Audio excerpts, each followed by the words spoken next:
what's up? I forgot to take you guys off screen, so hey, here are my guests. Hey. Hey! Hello. Hey. What's up, everybody? Well, okay, so I'll introduce you even though your name's on the screen. Normally I'll bring you on one at a time, and I'm an idiot and forgot to do that. But I have with me today Jenny from the Lesbian Nerdy YouTube channel. Hi, Jenny. Hello. She's actually an electronic floating head in real life. She's Yes. an AI designed by Amazon to shill for the Yeah. show. Yes, that's exactly who I Totally am. true. Actually, she has the same designer that Chansone does as a bot. So Yes, but she got the better voice AI than I did. well, this type of AI is actually the precursor to the Matrix and Skynet. So Right. Also joining me today, we have Sara from WotSeries.com, the preeminent news website for Wheel of Time. Hey, Sara. Hello. How are you? I'm much better than the last time I made a video because my eyes are Good. open now and I can see. I had the worst sinus infection of ever. I went and got tested for COVID and I had no symptoms but that, but I was just it was so bad that I was like, okay, I need to go get tested. I didn't have it, fortunately. Yeah, welcome. So we have so much to talk about today. We were talking about I was like, oh yeah, I want to do this and this and this, and I was like, oh, we're not gonna have time for any of that shit. So pretty much. The goal today, I want to decompress episode 8. I want to decompress then season 1, and then at the very end, assuming we have time, I want to talk a little bit about some predictions maybe for season 2. Is that fair? Sounds good. So let's just get it out right off the bat. What overall thoughts episode 8 go? Jenny, let's start with you. What do you It was my lowest of the season. I think I gave it a 5.5 out of 10. It does. I've rewatched it back. It gets better on a rewatch. Especially when you don't have to take notes. When you're just watching it, you don't have to take notes for it, which is what I have to take notes because I'm making videos on it. When I'm just watching it, I was like, oh, it's not bad. But it was not my favorite. I think that's fair. Yeah. What about you, Sara? Yeah, that's about where I'm at too. I would say it's gotten marginally better on rewatching just because I'm over the initial kind of shock and what they did what. But yeah, it's still definitely my least favorite of the season. So I'd agree. This is the first time. Last time I had Sara on the show, she rubbed it in my face that she had a screener and had seen all the episodes before me. Oh yeah, so that happened. This week, I actually, fortunately, I did get a screener this week because I was on their Nerdist show, and so they got me I got to see it 2 days early. I really struggled with it because I watched it and I was like, oh, I don't know what this is going to be really divisive. Right? That was my first thought watching it, is this will be really divisive.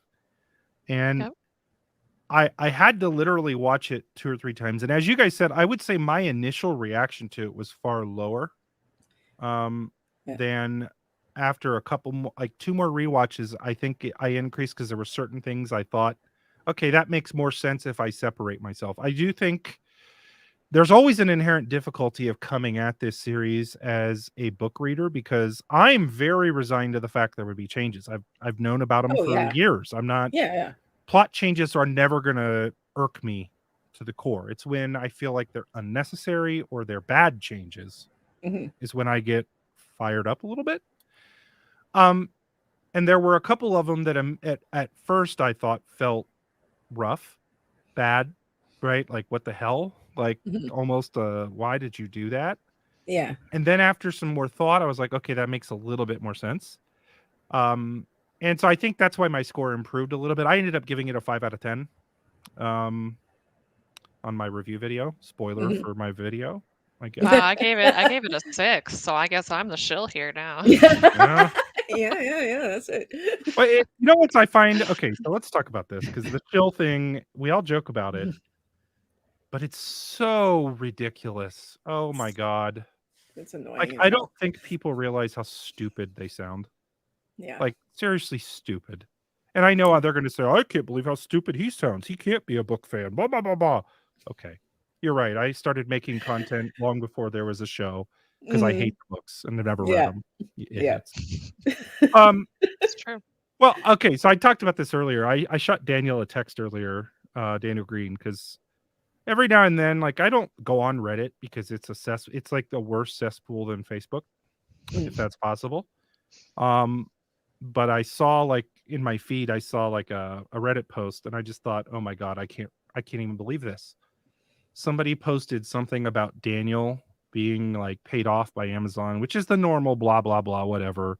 Anytime you don't give the episode a 0 out of 10, you get people saying that shit. This one, I literally posted it in my Discord server because it is literally the funniest Reddit thread I have ever read in my life, and it's just unironically funny. Like, I don't think they were talking about, I think, first of all, one of the commenters, not a joke, said that Daniel has been going to retire from YouTube now because he's made his millions from Amazon. Like, I mean, how do you not laugh at that? How do you type that out as a coherent thought and think, yep, that makes sense? Yeah. God, people are stupid.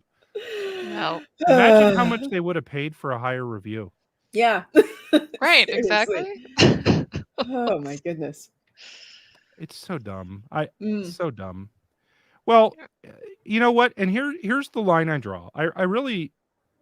I'm critical of it. I mean, we were even before the show sitting here talking about how we didn't really care for the last episode. And I don't want to spend this whole live stream shitting on the show either. I know. Please no, yeah. I don't find that to be fun. But nevertheless, like, there are plenty of criticisms where I find where I draw the line. You can disagree, you can hate the show all you want. I'm not going to disagree with you there. Or I can disagree with you, but I'm not going to be mad at you for having that opinion. It's subjective. But don't you dare call in to question other people's integrity because they disagree with you. Like, you're just an idiot. It's assuming bad intent all around. Like, they assume bad intent on the part of, like, us, content creators. They assume bad intent on the part of the people actually writing the show. Like, they're just assuming bad intent across the board.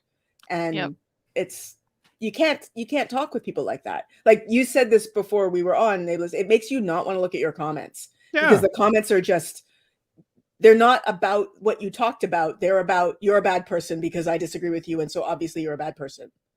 Well, and again, I'm going to avoid talking about specific political leanings here, but I'll say that there is a correlation in regards to the way people view comments into the way that people view politics, because there are some people that will literally think that everybody, just because the people around them are an echo chamber, they think everybody shares the same opinion as them. Yeah.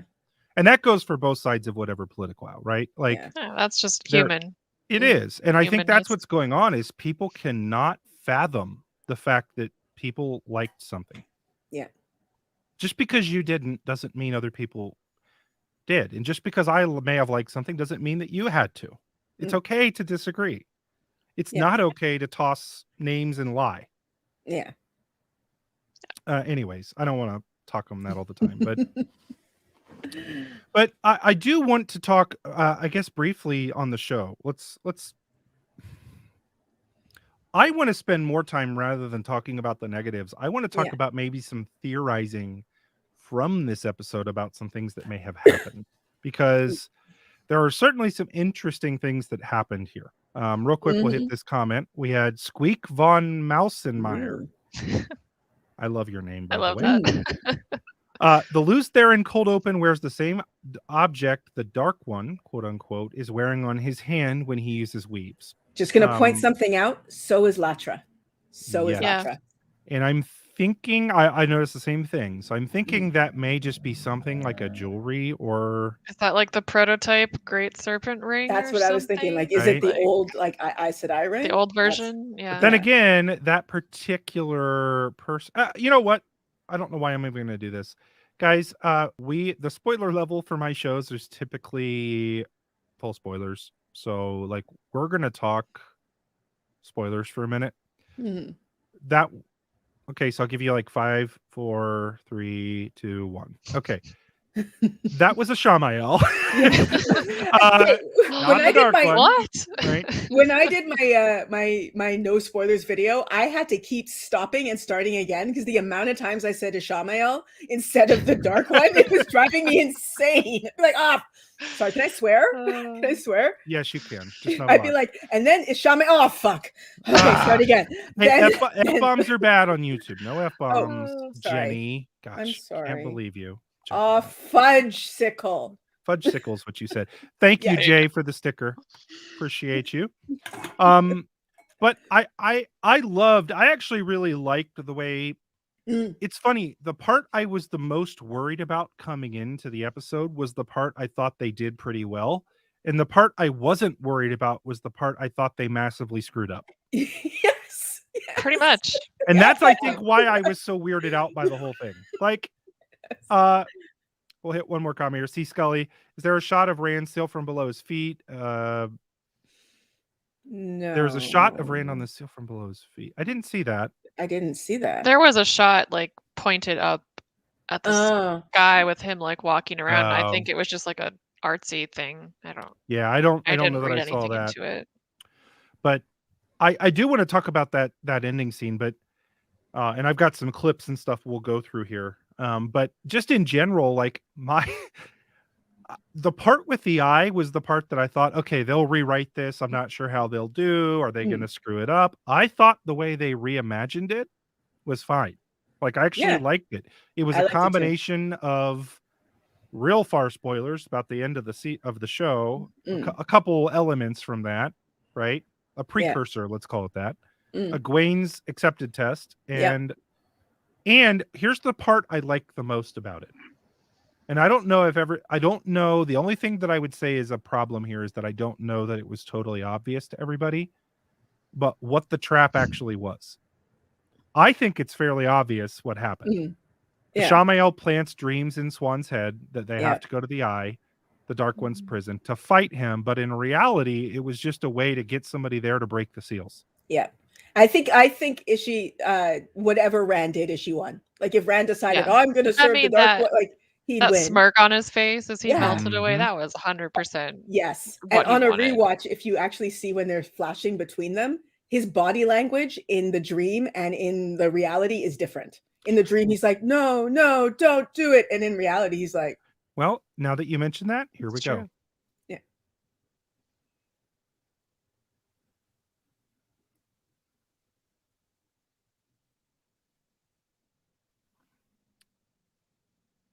I probably should have put sound on this, but but there he is. Look at that smirk. So look at that smirk. Look at that smirk. And here is where we have the end of it after it's left. So check that out. Okay. Now, a couple things that I noticed in looking at this, and I'll talk about this more in my Easter eggs video, but like, how many main cracks do you see coming from that center? Oh, there's 8. Is it 8? Does that maybe reflect the same number of statues there may have been? Interesting. Thoughts? I don't know if that's real or not. That's interesting. I will say that Rafe also did make a comment specifically about the 8 Forsaken statues in an interview somewhere recently. I did not see that. What did he say? I haven't seen that. Go and read it. Hold on. I have it actually pulled up. Okay. You got a few more chats coming in here. I know. I'm letting them pile up a little bit. While you're looking that up, Sarah, we'll hit some of these. So Rant Moore said, many theories. First, further fuel for the belief that Matt's crystal is a piece of a seal or Quendiar. Interesting. It's 99 companions because of Ishii or Demon Dread was 1. Well, I think they may have said that because it was Rand or Luce Theron. Luce Theron, yeah. But thank you for that. What else did I miss here? Way too many. Oh my gosh. This is the hard part. You missed one. WL, thank you. People have been speculating on needing the dagger to heal Loyal to give a reason for Perrin to follow after Fane and the Horn. Thoughts? I think there is a possibility there. That's interesting. That's definitely a possibility. I'm not sure if I buy that. But anyways, I don't know. It's interesting. What do you think? I hadn't thought of that.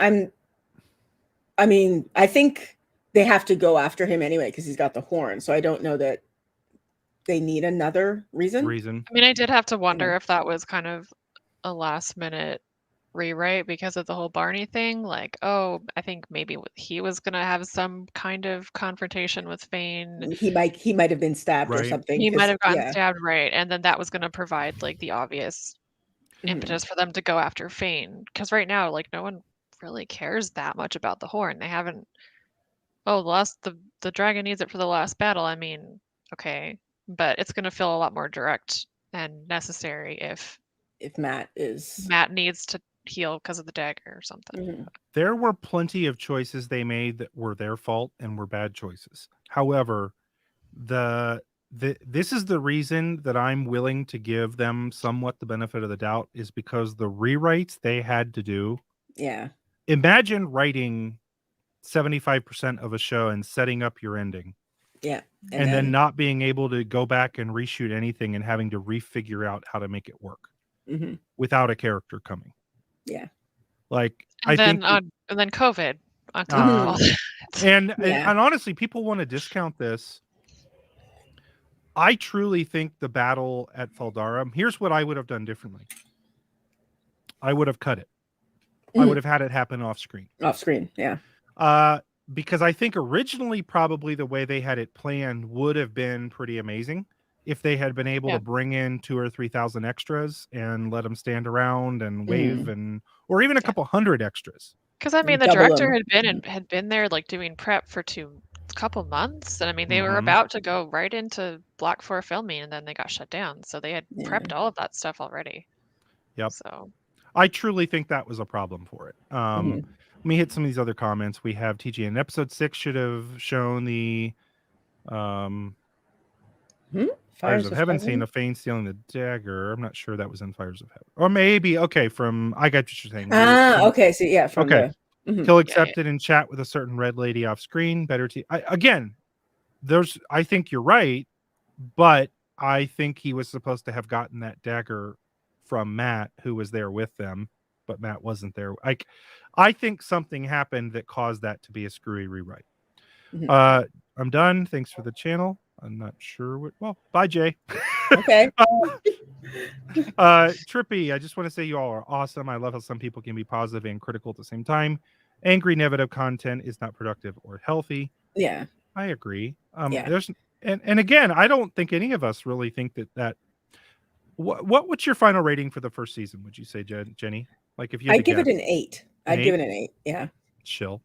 Okay. I had to say I actually should have mentioned this early on in my reviewing on my channel. My ratings are literally based on how much did I enjoy it. I'm not like it's not objective. I never pretended to be objective. It's like, did I sit there on the edge of my seat feeling really happy? It's a 10. Like that's me. It's how much I enjoyed it.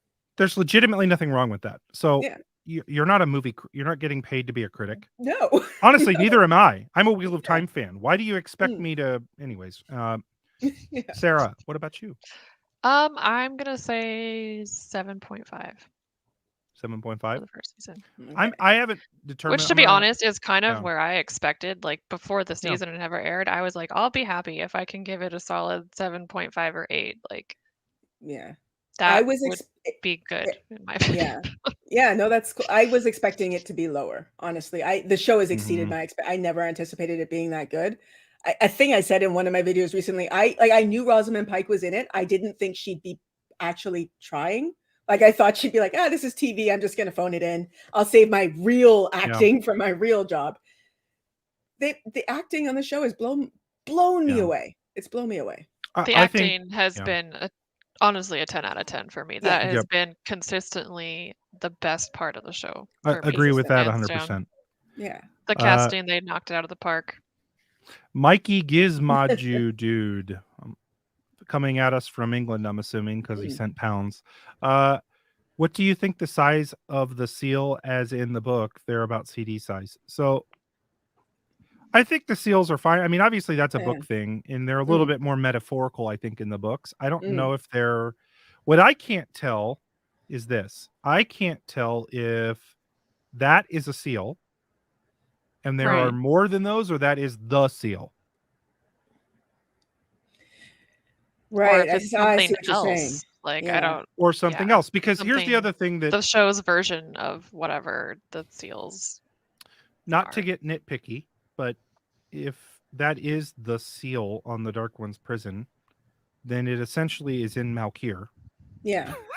And Yep. and Moiraine is like, this is where the blight comes from. The blight comes from Malkir. Lan, you got something to tell us there? Like, just throwing that out there. Not too sure about that. So the other nitpicky thing I would say, they still in the show, I'm pretty sure they say Watcher of the Seals. I'm pretty sure they say it plural. Yes, they do. Yeah. Here we've got a tinfoil hat. Rant out more. I love it. I think that's a bit of a stretch there, Rant out more, but Yeah. I like it. That's the type of dusty wheel theorizing. Right. That's great. That's a theory Matt would talk about for 3 hours. Mm. Samuel Sparrow, thank you very much. One of the things I loved doing this season was watching non-reader reaction reviews, which were generally made me feel better about the show, because at the end of the day, more people are getting into the Wheel of Time. Also, wig. I was waiting for that. That's the first wig we've had. Yes. But that is so true. Like, even So after true. episode 8, when I was like, and then I watched some non-reader reactions, like, oh, okay.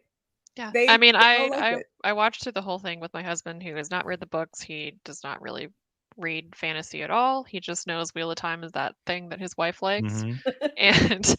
And he loved it. Yeah. I mean, he was like coming up with theories, and we would talk about it for quite a while after some of the episodes, and he liked the ending. He's like, yeah, I really want to know what's going to happen in season 2. And he's like, that was definitely not the Dark One, and I think it was a trap. And Mhm. I mean, it Yeah. seemed to work for him on Yeah. pretty much every level. And he had a few criticisms, but nothing along the lines of what I as a book reader had. So there's that. Yeah. Yeah. I'm on the same page. Like, honestly, my entire family, friends, everybody that I know that's not a book reader that has watched the show has liked it. And that's not just because I gave them freedom. Like, I'm the one being critical talking to them about it. Mm-hmm. And I'm the paid shill. So like, something's wrong with this picture. Right. Something is wrong with that picture. But honestly, that does make you feel better, because look, book readers, like, I get it, guys. It honestly, I think that I might have been in a different camp had I not been following this so closely for 2 years. Okay. Yep. I think I would have been more floored by it had I not been truly expecting it, because they've literally been telling us Gird for your 2 loins. years. And having followed all the leaks and stuff, and Mhm. just knowing about things sometimes like 2 years in advance, it was very helpful for me to come to terms with things ahead of time, and then be able to kind of just see how it played out in the show and deal with it. So yeah, I can totally understand a book reader that would be just, yeah, I get it. what? I just don't get racist reactions. or or any time, other. blah, you know. Johnny Gratz, I place most of the blame on Amazon for not just eating the loss, giving them a recovery budget, and waiting until they could really finish the season. I agree with that to a small extent. I don't know that would have solved the Barney issue. Because it still would have been jarring to change the actor. Yeah. Like, I think it's, I mean, fairly plain to me, for example, that Perrin Fane interaction was meant to be a Matt Fane interaction. Agreed. Like, 100% that's a agreed. bookend from the first I thought episode. that was pretty obvious as well. Yeah. So it's just like, it felt unsatisfying for Perrin to have that moment, and it probably would have been much better. Like, it would have landed more. So there's nothing they could do about that. Like, that's a unfixable problem. Rantel Moore back at it. I wonder, does the eye go deeper? More seals under. I mean, it's a possibility. I think seals all the way down. Anytime I see deeper, I just want to say that's what she said. But Beth is awesome. Love you folks. I have a question. If you've delved into the Sean Chan a bit, what do you think of the show's version of the IDOM is? One Suldom had a bracer, each had a ring. Curious your thoughts. Wig. Well, the wig is already on, Beth. So the wig can stay on. The wig can stay on. And let's talk about this, because she brought this up and I was prepared. I see a bracelet on both of them. Okay, I didn't. But I wasn't. I was mostly. Their faces caught my attention. The thing in their mouths. All I could do was picture Maddie in that, and it made me so. I couldn't. I don't like it. I don't like it. I don't Right. like. Yeah. The Suldam have bracelets though. Okay. So you Okay. like they both have a bracelet on their right wrist. Mm-hmm. And those, I think the mouthpieces are more symbolic. Like I don't think that's part of the IDOM. Yeah. I think the over the shoulder thing is. Okay. Yes. Okay. Yeah, I think the mouthpiece is more of a. I'm sorry, all I can see is a golden pacifier. I Yep. can't see anything else. I think they needed like I don't know, more of like a cage muzzle looking thing if they really wanted to go for that It's like go around the head effect. more. Yeah, but regardless, I mean, I think that the bracelet and the collar look cool. Like it's fine. I personally don't have a problem. I actually liked the way the Shan-Chan, like I was like, oh awesome, look at that. It's ominous. I mentioned this in my review. I absolutely hated the stupid tsunami. Because I felt like here's my largest criticism, and I'm going to talk about this at length in a video that'll come out either tomorrow or the day after.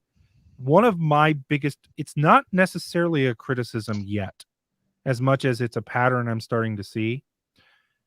I think people mistake like the ending to Game of Thrones being bad. Like I think they mistake the reasons why it was bad. In my opinion. So according to me, the be all end all. Where the writing went bad is not the choices that they made necessarily. Like it's not the fact that they, spoilers for the ending of Game of Thrones, it's not that they made Daenerys Hitler at the end, right? Because that's kind of what they did. I shouldn't say that name on YouTube. But it's not that I already said the F word. You're screwed anyway. But what it is that they started making choices for the characters based on what they wanted to happen with the plot rather than what made sense in character and in world. So they started ignoring their own rules that they set up. Now, the show has yet to set up all the rules yet, right? They have some, they have others. But like the tsunami was a cool visual that made no sense for the Shan-Chan to do. Yeah. The cool visual of the 5 ladies killing all the Trollocs, cool visual, makes no sense in world. And now they've got this thing where why in the world did Leandrin and Alana and Moiraine not just wipe out the 50 soldiers that attacked them? And why did all the men have to die in the fortress? Why didn't I? Sorry, that made me mad. Yep. Like, yeah. And I will worry about the writing if they continue with those trends, because they need to write, like, part of what makes these shows, like, yes, it's a show about magic and yes, there's fantasy to that, but like that, when that fantasy has rules, it feels grounded and realistic. When you just Harry Potter it up and there's a new MacGuffin every time you want to do something, that struggles unless you're writing for kids, in my opinion, right? It's just bad storytelling. So anyways, my soapbox. But anyways, what were we talking about before I got on my soapbox? Oh, hey, I found that rave comment, by the way. Oh, did you? We got on a tangent. So they asked him, this is an interview with, I don't know, some news site. They asked him about, speaking of things to come, the Forsaken were mostly excluded in the first season, blah, blah, blah. And then they eventually ask, are you paring down the number of Forsaken that appear in the show? And then Rave says, well, I think this is kind of along the lines of what I just mentioned, which was characters not knowing the full picture of things and not being reliable narrators all the time. And then he continues to say, however, we very clearly show on screen there are 8 Forsaken statues in episode 5. So I thought that was that is interesting. Fairly telling. Definitive. Yeah. If they stick with that number 8 and they make that kind of the number, I suppose I can get behind that, but then I have to start speculating which Forsaken are getting cut. And I think they all play interesting roles, even though some of them have lesser roles than others. But we can talk about that another time. Let's hit some of these comments because I'm so far behind. Michael Mullen, do you think the Shan-Chan will be as brutal to Egwene as the books were? I had trouble reading those chapters. I imagine they will be. I kind if of not worse. Yeah. I was going to say I think worse. I think they'll me do too. worse. Me too. Like, I think we'll 'cause actually in the get book, to most of it's off screen. That's So what I was I gonna think, say. yeah. That's literally what I was gonna say. Most of it happens when we don't see it. I think it'll be more horrifying to watch. I agree. Yeah. Why didn't Padan Fain capture Perrin if taking the 5 Ta'veren to the Dark One was the point? Good question. Why didn't Perrin attack? Because he picked up an axe and stood there? Yeah. I don't know. That's actually a good question. Yeah. Like, I'm wondering if that was some Barney rewrite thing that kind of just didn't translate from however they had written the original scene. I don't know, because that does seem kind of like a plot hole. Can we officially call non-readers watchers? I'm sure they read other things. That's funny. Yeah. I don't know that I can make that decision, but on behalf of people who haven't read the book, on behalf of the fandom, I have decided. Yes.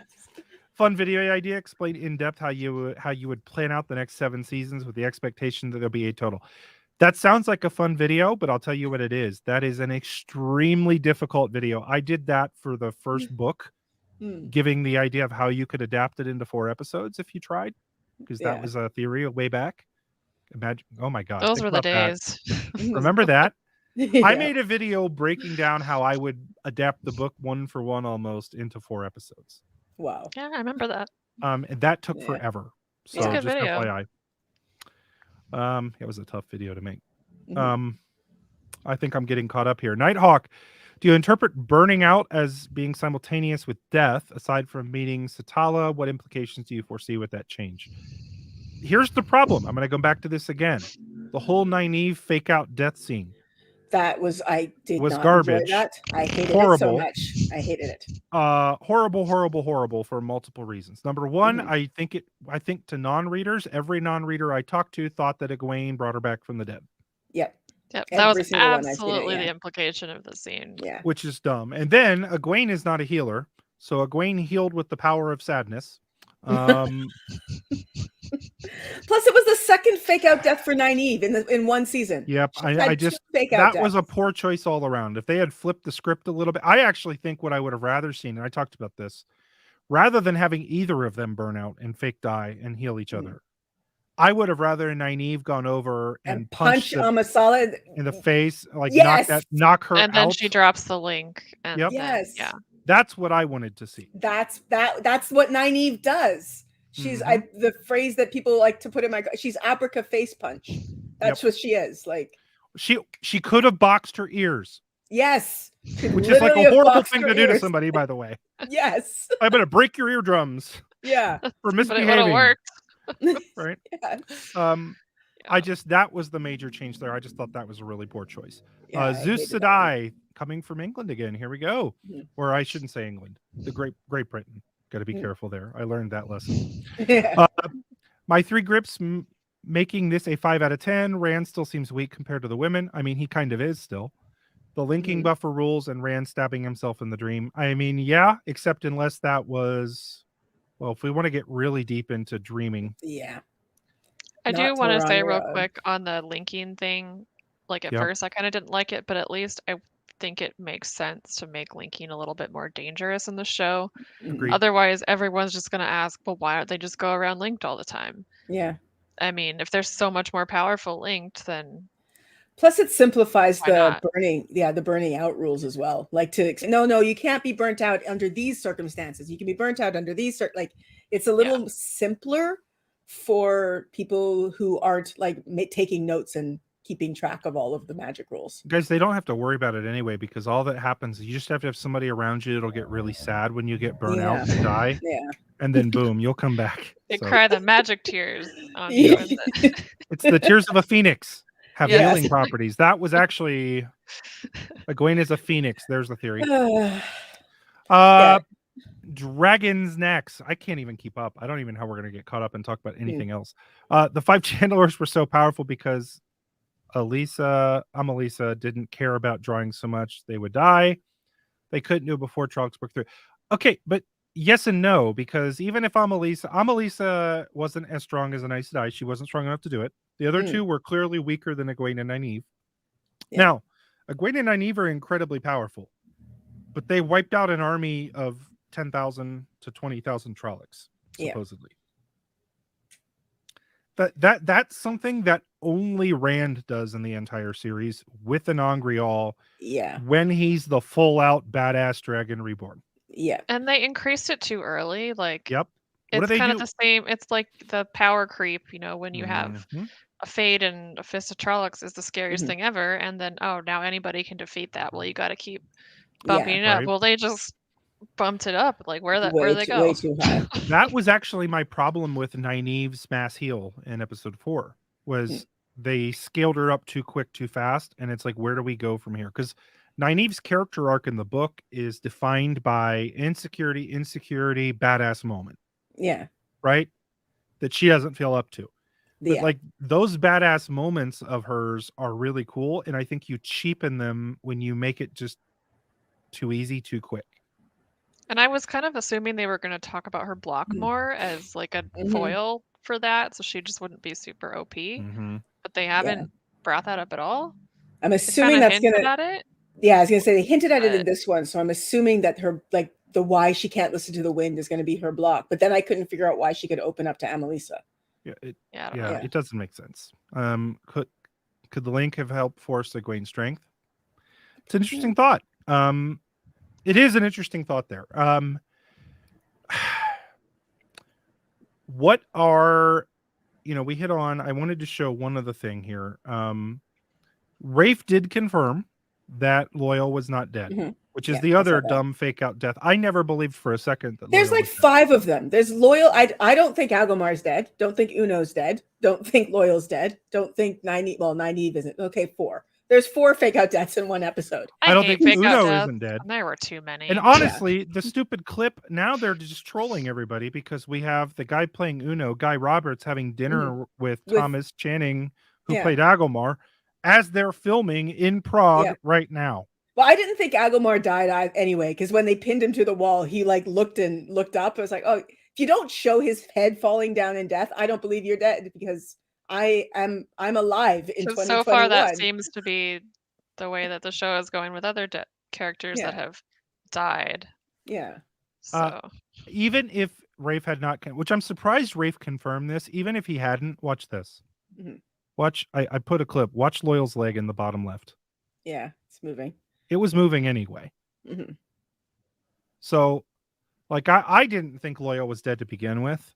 Mm-hmm. Just a thought, but anyways, I was not.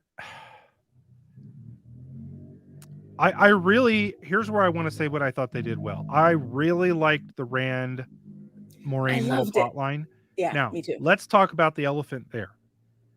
Is Moiraine stilled or shielded? She's shielded. She's shielded. It's 100%. Shielded.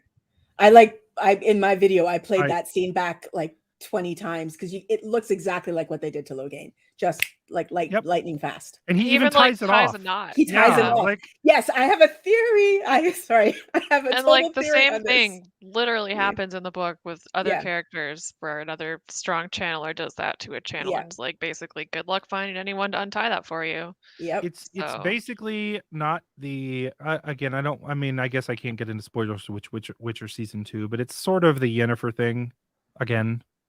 If you haven't seen Witcher. No. But like they here, and Rafe did have a valid point here with Moiraine. Yes. Like, very he really valid. does. And I don't like this only because this causes controversy. Like, I would rather them have introduced this concept at the beginning of next season. That she wasn't able to channel.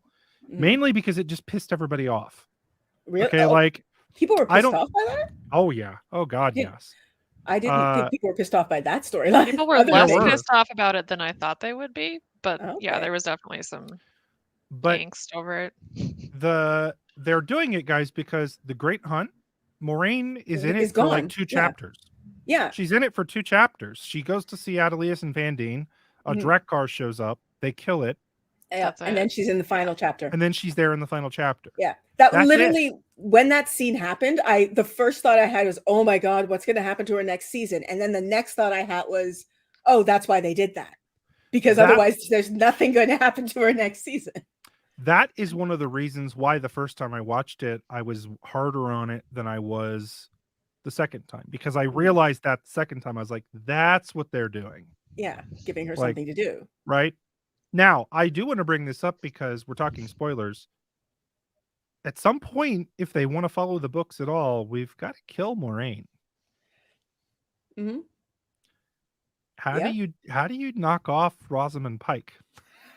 Like, I mean, they had to know that going in, right? I mean, Yeah. She has I to think know is that. that why That's she's a producer, so that she can Yeah. still get something out of it if she's That's not what I thought the too. star? I don't know. well, she's got to come back later too Yeah, if they yeah. want to follow that, which I'd be fine if they just killed her, honestly. But I don't think she plays a huge role coming back at the end. Like I feel like her arc is pretty much over when it ends. Mm. Yeah. Zeus Sedai, sorry, one more moment. Moiraine carrying an Angreal or a Sa Angreal attuned to men. Didn't like the description of how that was made either. Well, that is actually how they're made, though. They didn't say they died; they just put all their power into it, and then they rest for a while. When she didn't know who the Dragon Reborn is, that is interesting that she was carrying a Sa Angreal attuned for men. Mm. That I would assume is attuned for men because she never once uses it ever. No. And right? she doesn't say, like, she says anyone who channels or something into it. So, And it's not like she has a second one for women because they clearly showed her just taking that one yeah. at the beginning. So Yeah. that is interesting. Rand will kill Ishii in season 2, and Moiraine gets her power back, in my opinion. Okay. Either that, or somebody will untie it, or she'll figure something out. Or Can I give my theory on who will untie it? Yeah, who? Yes. It's Logan? Swan, because Swan knows how to undo. Okay, in episode 6, her dad Ooh. is all like, practice your lures, practice your knots and your lures. And then the first thing we see her doing in their secret Terangreal thing, she puts down a bunch of rope and stuff. She's practicing unraveling. She's practicing knots and stuff. Jenny, really, mind blown. Yeah, Swan's gonna do it. That's my theory. Oh, I like it. Yeah, I like which is it. going to make it even more like gut wrenching if they go with the thing like of her then being stilled. Nobody can do it for her because she's the one who knows how to do it. No, because she was stilled, not. I love that. I love that idea a lot, Jenny. Yeah. Darrow, thank you. Nice. Thank you for the blank space. I appreciate it. Beth again, how about this? Is she tied off her shield like Megideon does to Leandrin, or Lanfear with Osmodian, and Rand's come back, sees the weaves, and cuts them? Again, I think that's another way they could do it. I like Jenny's idea a lot, though. I love this one idea. I'm just not sure because they've specifically said women cannot see men's weaves. Like they flat out said that with Logain. So you can feel them, though. You can feel them. I mean, because that's how Rand coaxes his way out. Yeah. So. Darrow, again, I have a feeling you're like trying to comment and accidentally sending me these. I hope you figure it out. Jay Nelly, I think channeling will be way simplified and not talk about the types of weaves as much. I think easy stuff will now mean even more epic payoffs later. Yes, I agree with this. And honestly, this hurts my heart a little bit because this is not the thing I love about the Wheel of Time, but it's one of the things I love about the Wheel of Time is the descriptions of the hard magic system.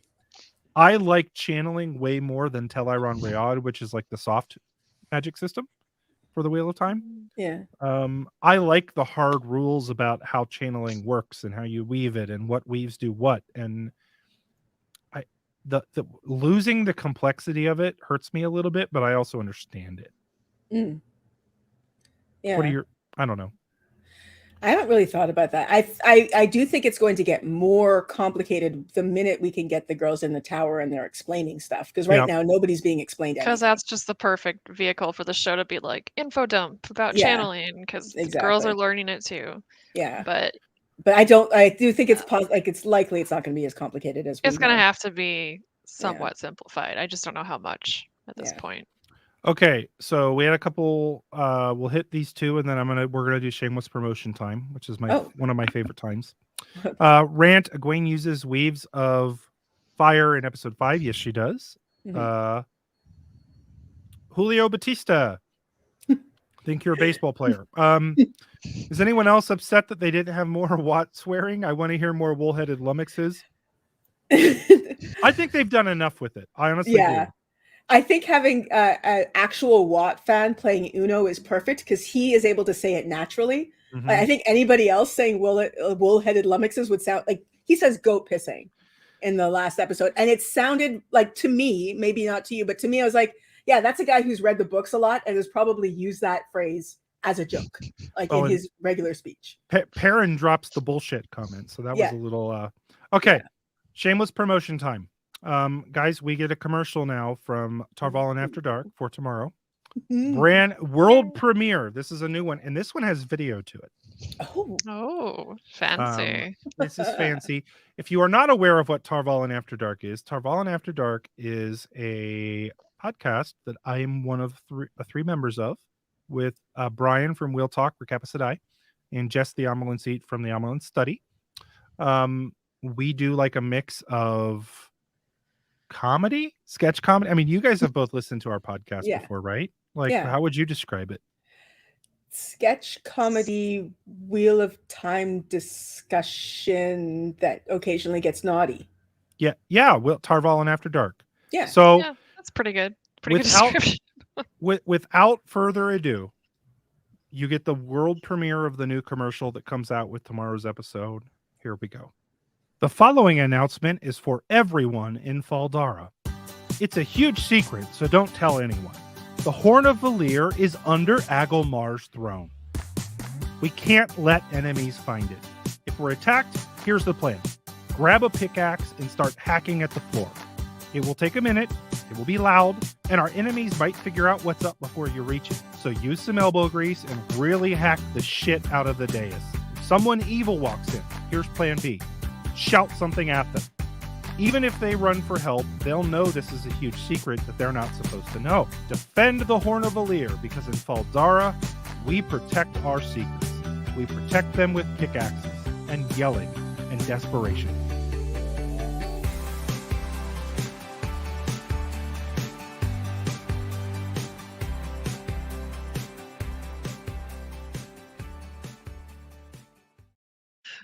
Oof. Yeah. They just left it there. They're just like, what's that? That was good. Yeah. Oh, that was good. I can only show that one here because, But, anyways, if you like Tarvalin After Dark or you want to check it out, you can find it where any podcasts are found, or you can go to thegreatblight.com/Tarvalin After Dark. We have a new episode coming out tomorrow. And I wanted to mention this too, because actually I'm going to invite you guys right now to be a part of this.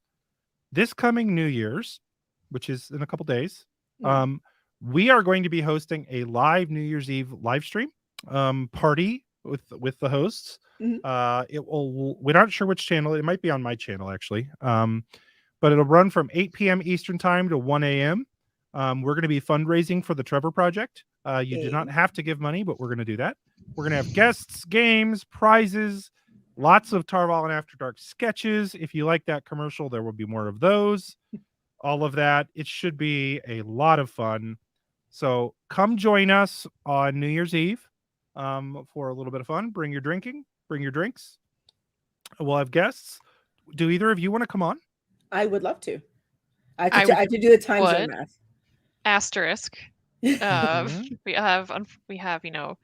real life friends and that nonsense that we're having over, but I might be able to slip away for a few minutes. We'll see. That would be fun. Yes. Yeah, I would love to. I have to do the math on what time that is here, but yeah.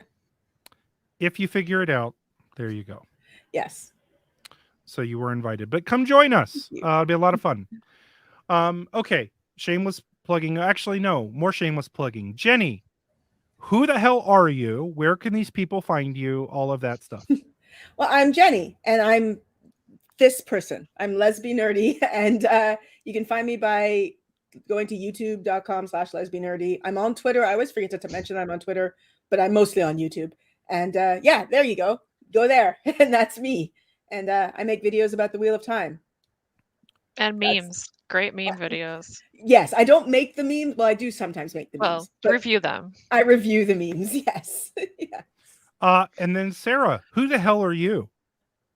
I look for news about the show and then write about it sometimes. Yeah. Yes, you do. Get paid in yachts by Amazon. Yes, you do.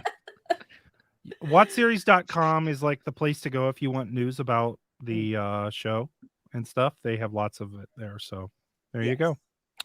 go. Okay, so let's talk this way now. Season 2. Expectations, thoughts, like what are we expecting out of season 2?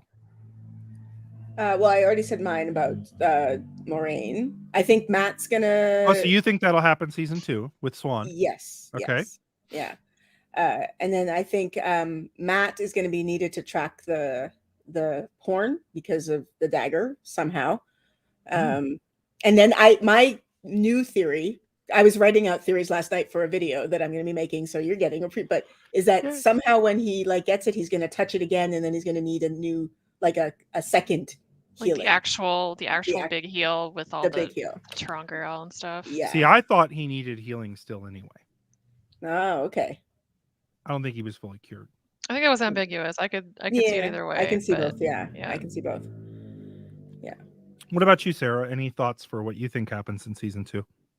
I mean, I think for a while I've been expecting them to go with some kind of combo of book 2 and 3 plots that may be rearranged somewhat because I mean, we all know that there's some very repetitive plot points in those books. They cannot have the girls get kidnapped and then 4 episodes later they get kidnapped again. Just no. Yeah. Right?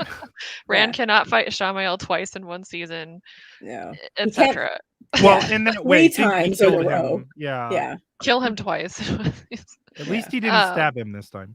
That's true. That's true. But I think that we're gonna see Elias, and that this will give kind of Perrin more start on his whole wolf conflict. You know, it'll kind of be like, I think they're gonna play up the comparisons between like Rand's he's struggling with his inner conflict about being the dragon. Perrin will be struggling with his inner conflict about the wolf stuff and the violence, and then Matt will be struggling with his apparent inner conflict about, you know, if he's a good person and if he can really take care of his family and the people he loves and so on. So I don't know exactly how Matt is going to join up with everybody else. I can see a lot of ways they could do it. Him being in Tarvalon is at least pretty convenient for pretty much any way they wanted to go with that. So I guess if he had to leave unexpectedly, that was a pretty good place to do it. Yeah. But I think it's hard to say specific plot points, but I'm guessing a combo of 2 and 3, and then potentially other things pulled in a little bit earlier just to world build or plant seeds earlier. I definitely think we're going to get the Sean Chan. One thing, obviously, one thing I thought they might do was not have the Sean Chan be on the far west. And maybe have, like, I think Matt Hatch had mentioned, if you really wanted to combine the 2 seasons, have the Sean Chan attack Tyr. Right, okay. And that way, that ending, that culminating ending, could be at the same place where they all end up in the same place again. But it's obvious they're not going to do that. No, yeah. So I mean, they sort of hinted at, I don't know if they will follow through on this, but they sort of hinted that Rand was going into the waste. Yeah, I caught that too. He was definitely looking east. Yeah. Like at the end there. So I don't know. Yeah, I haven't worked out my theories on how that works out because that's jumping ahead quite a bit. Like I'm wondering almost if he like has some time in the waste kind of as part of his journey to accepting that he's the dragon instead of just wandering around the countryside off screen like he does in the 3rd book. Yeah. I don't know. I mean we know they've cast Avienda, so she's gonna pop up at some point. Although I guess that's not terribly surprising either if they're gonna have book 3 content, because that's where she comes in anyway. I really hope that we don't go straight into. I think if they bring the Aiel in too early, I think it's too much. I think there's already too much happening with these 2 books to basically combine book 4. Like, I think it'll be a big enough task to combine books 2 and 3. Yeah. If indeed that's what they're doing. I think somehow he's going to find out that he needs to go to Tyr, but I don't know how that's going to happen. And then I do think he's going to end up there at the end of next season. I hope so. I really hope so. I really hope so. Let me hit some of these comments. Shane Dunning, thank you, Shane. Do we know which directors and significant behind-the-scenes camera people from the first season we retained for the second? This is a great Sarah question. Yeah, I was about to say, we've got Sara here. As far as I know, well, none of the directors, as far as I'm aware, they did apparently ask Kieran Donnelly back for season 2, but he couldn't because of scheduling issues. Although he did say that he wanted to, he just couldn't make it work. I don't know if they asked other directors back or not, but writers, I don't know. I don't think we really know Amanda for sure. Kate Schumann, I think, is there still. I'm sure she'll be back. I mean, she's a producer. We've got a couple new writers that I know of. Rami Park is one of them, and then there's another guy I can't remember the name of. But again, it's kind of it's up in the air, and I think there has been a lot of crew change out too between season 1 and 2. Like, it's possible they've replaced the costume designer. We still don't know if, because they have another one. We just don't know if she replaced Isis or is joining her. I kind of am leaning toward replaced at this point because, like, Isis's team is mostly gone from what I can tell. So I don't know if that was like always planned, like she came in to kind of set up a bunch of stuff and then left, or if it was a COVID scheduling thing. She's been involved in a lot of promo, so. Do you know if Uta is still a producer? I think so. Because I talked to her, here's the total shill in me. I talked to her for a while at the premiere. Really nice lady, by the way. And you can tell I'm a shill because I rated one of her episodes one of my worst. So I clearly was affected by that. I was clearly affected by that relationship. But I thought my conversation with her implied that she was going to have a continuing involvement. Now, she didn't outright say that. I just got that feeling from She did make a comment in an interview, too, that Wheel of Time is like one of her favorite directing experiences ever. So that sounds like she would be interested in coming back. Let's hit this. So we have Mikey Gizmode Okay, I screw that up every time. I hope this may be a while away, but how do you hope they do the Ilfin and Elfin? Or do you hope they do them? I do. I have no idea how I hope they do that, because like one of my favorite one of my favorite lines is from them. That whole go gambler go, son of battle, like that line. Every time I read it, goosebumps every single time. So I would love to see that, but they could be so creepy. I hope they do them. I hope they do them. Dragons snacks. I like. Yes, this is so true. Moiraine starts season 1 confident with neat hair and gradually changes to the end of episode 8 with her hair is frazzled and she's at her low point shielded. I like that as an arc. I think that's symbolic. I also love that everybody complained that she looked too clean. But yes, Moiraine's character arc of her hair is definitely important. Character My favorite description of Moiraine was the tired carpool mom. Yes. It was great. Yes. That is funny, actually.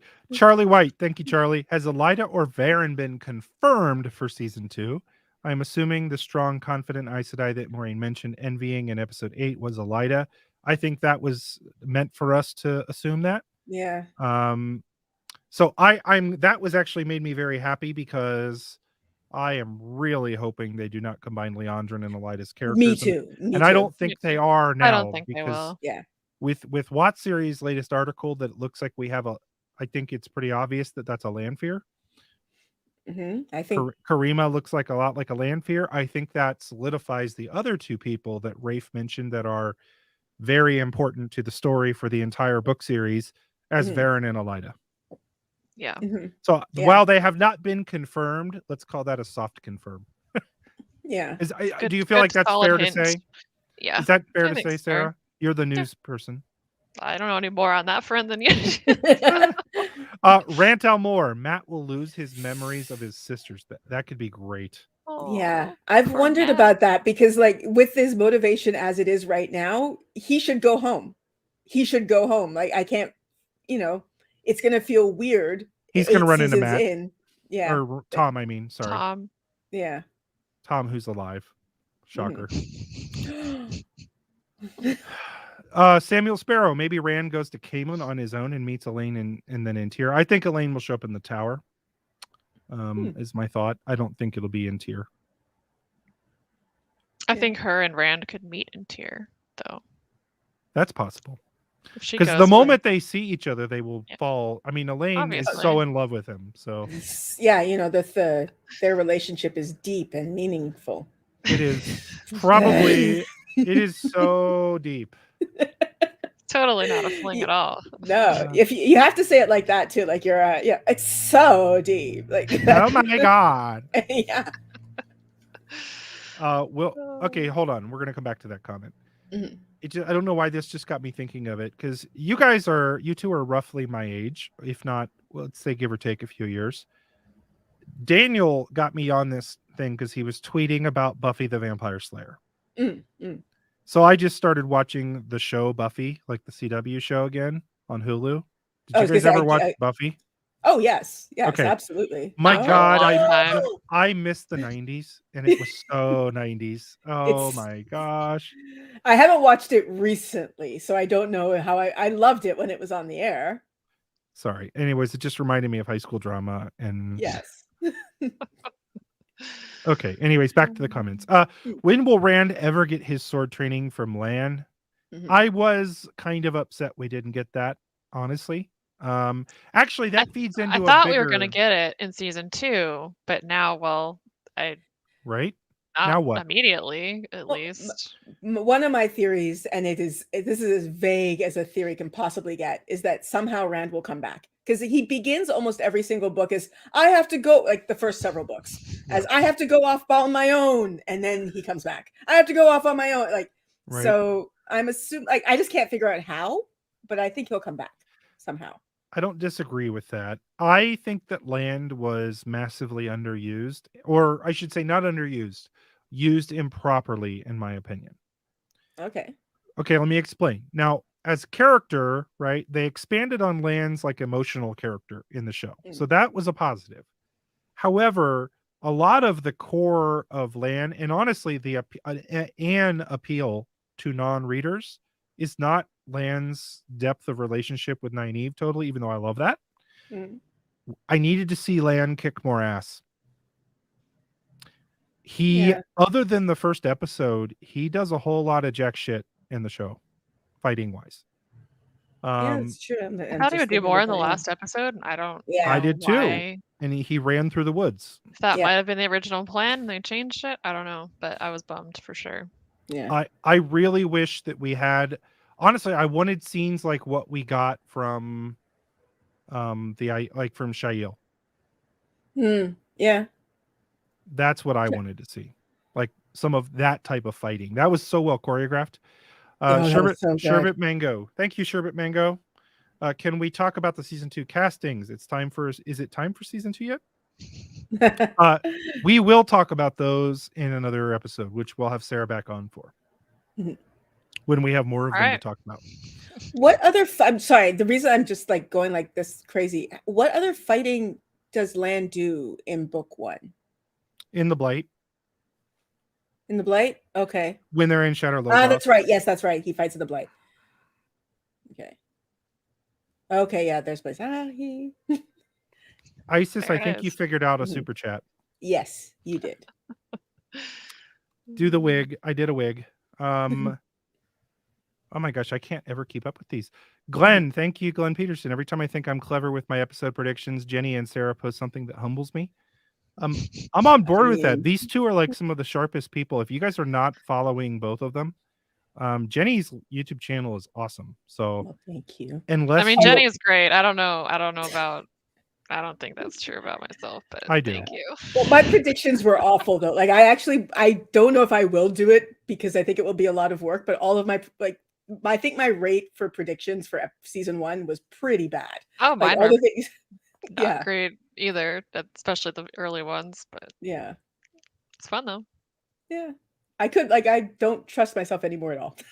So. It's Mikey Gizmo, dude. I almost read that at first like, it's Mikey Gizmo, dude. That's kind of how I read that at first. Do you think that Tom will show up in Kyrian, or do you think that they will reintroduce him at another city? I think he'll be in Tar Valon. Because I think it'll be Matt is who they introduce him to. My guess. I think it's like a matter of thinking, like, they can't build every single city. And so, like, Tar Valon is important that they had to build it because Tar Valon's going to be important for the entire show, right? But Kyrian is important in season 2, and then it gets destroyed. Like, I think, or in book 2, I mean, like, they can't build every single city. Right. We are going to Kyrian, I think. Like, we're going to see Barthany's Manor. Or we could just go there and they just show Kyrian like from a distance. Which I'd be fine with. I'd be okay with that. Yeah, I mean, save money. Yeah. So, okay, we're running close on time here. Okay. Do any last thoughts? And first of all, hey chat, do you guys want another commercial? I'm not another chat, old one. Yeah. You guys want an older one? If anybody has any hot what do you call them, requests, just let me know in the chat. If anybody has a fan favorite commercial or bit. But while we're waiting, any last thoughts on the show from you guys? I want to know your guys' like favorite episode. Top three. My top 3 are 4, 7, and 3. Those are, so mine are 7, 3, 4. Okay. I'm 4, 6, 7. So we all, I think, have 4 in the top 3. I had a hard time like rating them like 1, 2, 3, 4, 5. Kind of, I ended up just having almost tiers of episodes. Like on my top tier was 4 and 7, and then 3 and 2, and I can't rate them individually, but that's kind of where I'm at still. Okay, so I see we want Better Call Gaul. I see some people want a bedtime story, which I think I only have one bedtime story on here, so I can only do one. So we can do Better Call Gaul. This is a fan favorite. So here we go.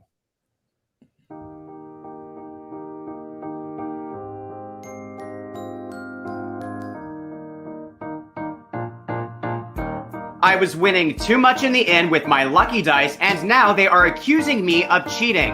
I'd better call Gaul. I just happened to be hanging out with a murderer and someone saw it. Now they're accusing me of being a dark friend. Time to call Gaul. I'm a high lord of Tyr, and one of the lowly peasants got mad that I murdered his brother for looking me in the eyes. Now the Dragon Reborn wants to cut my head off. I better call Gaul. Hi, I'm Gaul. Have you been accused of something and you don't want anyone to think you actually did it? Do you want to get away with it? I believe everyone is innocent until proven guilty, and I can make sure no one is left alive to prove you're guilty. You better call Gaul. I will stab the fuck out of your accuser with spears, making sure there is no one left alive to actually find you guilty of a crime. So, if someone has accused you of a crime, or they want to kill you, I will kill them first. You better call Gaul.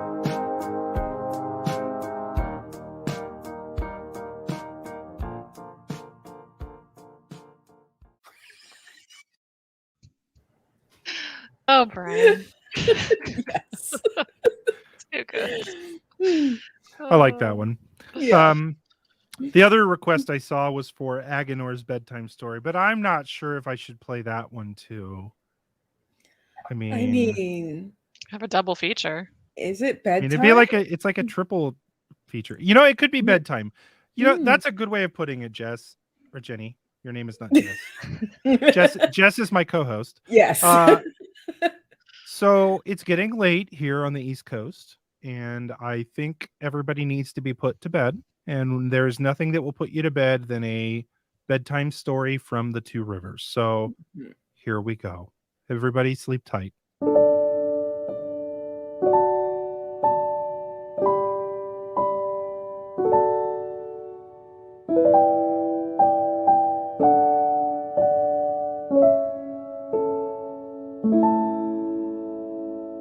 And now it's time for a bedtime story from Emmons Field. Once upon a time, a little boy lived with his mommy and daddy on their sheep farm in the Two Rivers. The little boy would play all day long with their horse named Brownie. The little boy would ride Brownie up and down the driveway, and they would have so much fun together. Every day, right before it got dark, the little boy would take Brownie back to his stable and brush his hair and make sure that he had food to eat. His parents made sure that he was always back before dark. One day, the little boy and Brownie had so much fun playing and riding around that the little boy wanted to keep playing with Brownie even after it was getting late. His mommy and his daddy told him, "It's not safe outside at night. You need to be tucked in bed inside where it's safe." But the little boy was sneaky. That day, after he fed Brownie and brushed his hair, he said, "Brownie, you be ready. We're going to play some more in a little bit." Then, once his parents tucked him into bed, the little boy snuck out the window and took Brownie out of his stable and started to play at night with him. It was so much fun to be outside at night, but it was also so scary. While they were playing, they came across a giant flash of light that spun out into a doorway. A man stepped out. "Hey there, mister. Do you want to play with me and my horse, Brownie?" And the man said, "Why, of course I do, boy. My name is Agenor, and I have just the game for us to play." Agenor then tied the boy up with the one power and performed experiments on Brownie right in front of the boy. He ripped Brownie's limbs off one by one and added different animal parts. Brownie seemed to be not having very much fun. The boy watched as finally Brownie didn't look like a horse anymore. He was a Trolloc now. "Can I go home now, mister? I'm sad because my horse is gone," said the little boy. "Oh no, the fun is just beginning. Brownie, you're hungry, aren't you?" Then Agenor watched as Brownie got a cook pot and cooked the boy alive and ate his legs. And then he ate his arms, and then his feet, and at last he ate the boy's eyeballs. Finally, Agenor said, "Little boys who don't listen to their parents always have to watch me turn their pets into Trollocs and eat them alive." The end.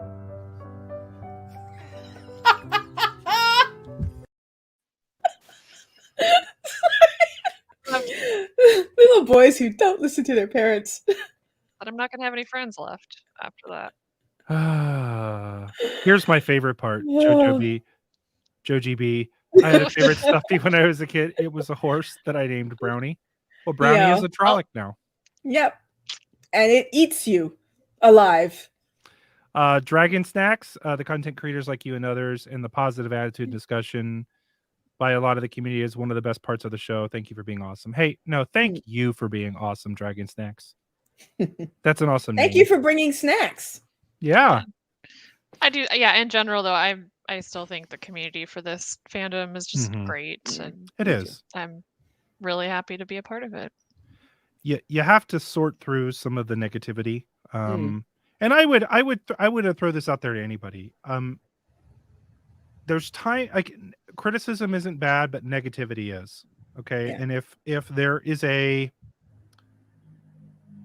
if that's all you want, it drags everybody around you down. And I feel like negativity is selfish because you're making yourself feel better by dragging everybody down with you. Yes. Right. Yeah, and it's okay if you don't like it.